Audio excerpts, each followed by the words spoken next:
একটা দুঃসংবাদ আছে। যারা আমাকে ভেঙে চুরে টুকরো কাঁচের মতো ছড়িয়ে দিতে চেয়েছিল তাদের জন্য। দুঃসংবাদটি তাদের জন্য যারা ভেবেছিল আমি হোঁচট খেয়ে পড়ে গেলে আর কখনো উঠে দাঁড়াতে পারবো না, মুখ থুবড়ে পড়ে থাকবো গা ঘিনঘিনে কাদায়। আমাকে ছিঁড়ে কাগজের মতো কুচি কুচি করে হাওয়ায় ভাসিয়ে দিলে আমি হারিয়ে যাব দিকশূন্য পুর। যে আমাকে টেনে হিঁচড়ে নামিয়ে নিতে চেয়েছিল অতলান্তিক বিষাদ সমুদ্রে, ডুবিয়ে দিতে চেয়েছিল এক পৃথিবী বিবমিশায়।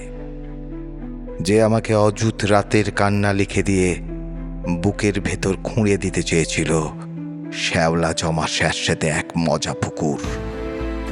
যে আমাকে দুঃখ দিয়ে পুড়িয়ে শেষে উড়িয়ে দিতে চেয়েছিল ছায়ের মতন,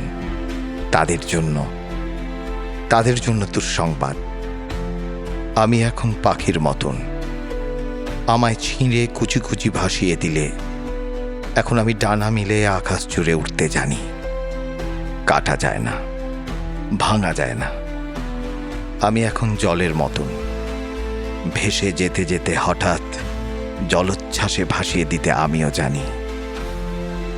জানি ছড়িয়ে থাকা টুকরো কাঁচের শরীর থেকে দুফলা এক ছুরি হতে। এই যে মানুষ দুঃখ দিতে দক্ষ ভীষণ, সেও জানুক আমি এখন হাসতে জানি।